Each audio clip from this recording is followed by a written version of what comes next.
ओम नमः शिवाय। श्रावण मास महत्तम अध्याय 12।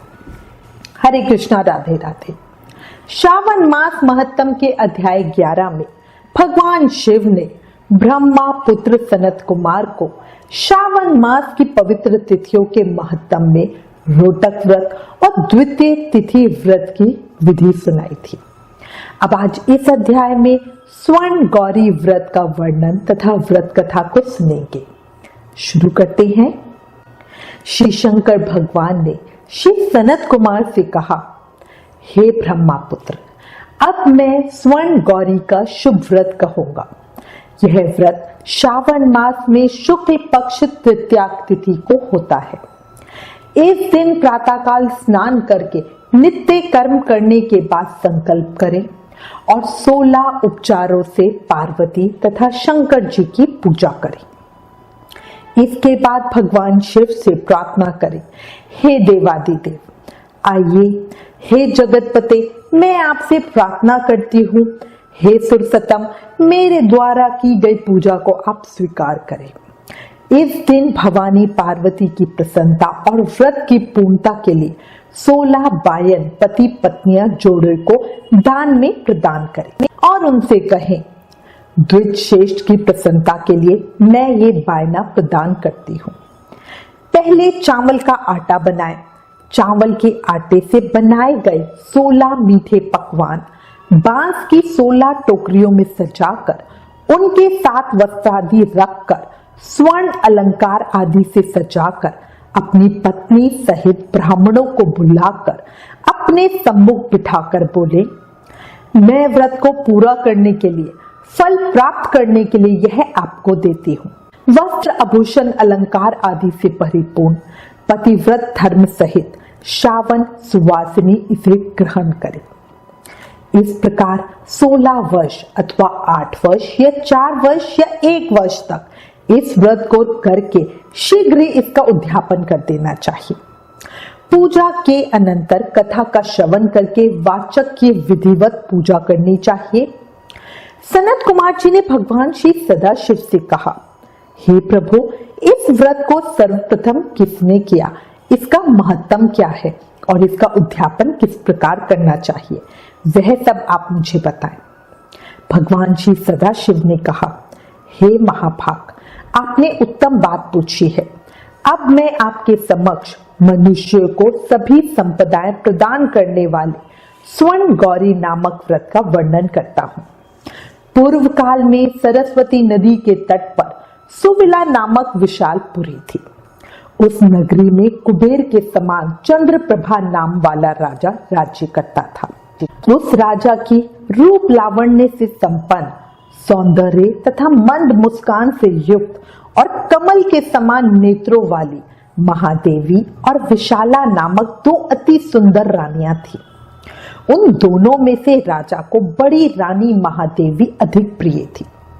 राजा उसे देह प्राण से चाहता था और उस पर जान छिड़कता था।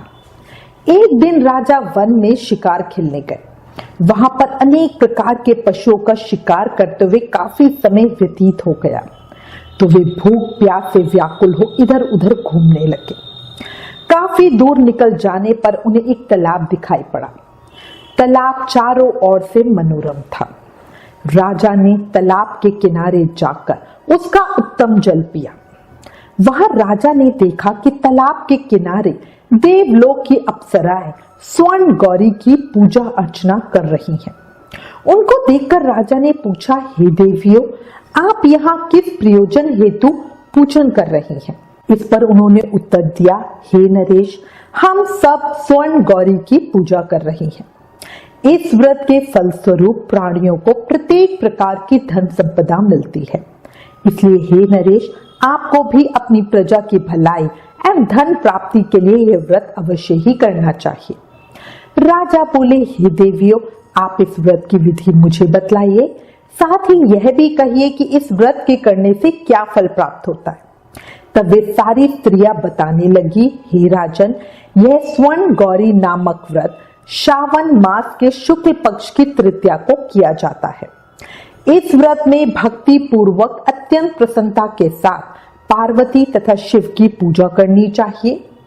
पुरुष को 16 तारों वाला एक डोरा दाहिने हाथ में बांधना चाहिए। स्त्रियां बाएं हाथ में या गले में इस डोरे को बांधे। बस यही इस व्रत को करने की विधि है। अप्सराओं की बात सुनकर राजा बहुत प्रभावित हुआ और राजा चंद्रप्रभा ने भी इस व्रत को किया और 16 तार का डोरा अपने दाएं हाथ में बांध लिया। उसके बाद प्रार्थना करते हुए बोला, हे देवादिदेव महादेव और महापार्वती, मैं इस डोरे को बांधता हूँ, आप मेरे ऊपर प्रसन्न हो और मेरा कल्याण करें। इस प्रकार व्रत करके राजा अपनी राजधानी को लौट आया। राजा के हाथ में डोरा देखकर ज्येष्ठ रानी महादेवी ने पूछा और सारी बात सुनकर वो राजा के ऊपर अत्यंत कुपित हो गई, क्रोधित हो गई। बड़ी रानी के क्रोध का ठिकाना ना रहा और उसने जबरदस्ती वह डोरा तोड़कर बाहर एक सूखे पेड़ के ऊपर फेंक दिया। राजा ने उसे बहुत मना किया पर वो नहीं मानी। उस डोरे के स्पर्श मात्र से वह सूखा पेड़ हरा भरा होकर हरे रंग के ताजा पत्तों से संपन्न हो गया। छोटी रानी ने यह सारा हाल देखा। उसने वह टूटा डोरा पेड़ से उतारकर अपनी बाई भुजा में बांध लिया। उस डोरे के प्रभाव से छोटी रानी का रूप लावण्य अधिक निखर गया तो वह राजा को प्रिय लगने लगी। बड़ी रानी ने व्रत के डोरे का अपमान किया था, फलतः राजा ने उसका परित्याग कर दिया और वह दुखी हो वन में चली गई। अपने मन में वह भगवती देवी का ध्यान करते हुए मुनियों के पवित्र आश्रम में निवास करने लगी। कहीं कहीं शेष मुनियों के द्वारा ये कहकर उसे आश्रम में रहने से रोक दिया जाता था कि हे पापिन, अपनी इच्छा के अनुसार यहाँ से चली जा। इस प्रकार घोर वन में इधर उधर भ्रमण करते हुए वो अत्यंत खिन्न होकर एक स्थान पर बैठ गई। उसे उस तरह वहां पर बैठा देखकर मां पार्वती का हृदय द्रवित हो गया। उसने रानी को दर्शन दिए। रानी ने प्रसन्न होकर मां की चरण वंदना की और प्रणाम करके बोली, हे देवी आपकी जय हो, हे शंकर पत्नी, हे भक्तवत्सली आपकी जय हो, आपको बारंबार प्रणाम है। हे मंगलिये आप वंदनीय है। हे देवी आपकी जय हो, आपको नमस्कार है। हे भक्तों को वर देने वाली आपकी जय हो। शंकर के वाम भाग में विराजने वाली आपकी जय हो। हे मंगल मंगले आपकी जय हो। रानी के इस प्रकार देवी की अर्चना करने से देवी प्रसन्न हुई और रानी को बताया कि ये सब पूजा के पवित्र डोरे का अपमान करने के कारण हुआ। फिर रानी ने देवी से क्षमा याचना की और पूरे भक्ति भाव से मां गौरी की अर्चना करके व्रत किया। उस व्रत के प्रभाव से राजा जंगल में गया और बड़ी रानी को वापस महल में ले आया। उसके बाद देवी की कृपा से उसकी सभी मनोकामनाएं पूर्ण हो गई। राजा सभी समृद्धियों से संपन्न होकर उन दोनों के साथ पूर्ण रूप से राज्य करने लगा। अंत में राजा ने उन दोनों रानियों सहित शिव पद को प्राप्त किया। भगवान शिव बोले, हे पुत्र, इस प्रकार जो भी प्राणी स्वर्ण गौरी का व्रत नियमानुसार करता है वह मुझे तथा पार्वती को अत्यंत प्रिय लगता है। भूलोक में उस पर लक्ष्मी की वर्षा होती है, उसके समस्त दुश्मनों का विनाश होता है। अंत काल में वह बंधन से मुक्त हो शिवधाम जाता है। हे सनत कुमार, अब आप सावधान होकर इस व्रत के उद्यापन की विधि सुनिए। शुभ तिथि, शुभ वार, चंद्र बल व तारा बल हो जाने पर मंडप में अष्टपत्र कमल पर अनाज से परिपूर्ण कलश रखकर उस पर तांबे का पात्र जो 16 पल का हो रखे। उस पर भी एक बड़ा पात्र रखें जो तिल से परिपूर्ण हो। सबसे ऊपर शिव पार्वती की प्रतिमाएं रखें। उनके साथ 2 सफेद वस्त्र तथा यज्ञोपवित्र भी रखें। विधि अनुसार वेद मंत्रों से पूजा करें। रात्रि जागरण भी करें। दूसरे दिन प्रातःकाल पूजा करने के बाद होम करें। सर्वप्रथम ग्रह होम करके प्रधान होम करें। तब 1000 अथवा 100 आहुतियां दें जो जौ मिश्रित तिल को घी में मिलाकर बनी हो। आचार्य का पूजन करके उसे वस्त्र, आभूषण, गौ आदि दान में दे। इसके बाद ब्राह्मणों को भोजन कराना चाहिए। साथ ही 16 दंपतियों को भी भोजन कराना चाहिए। तब 16 बायना दान करें और ब्राह्मणों को भी अपने धन की क्षमता के अनुसार स्वयं पत्नी सहित दक्षिणा दें।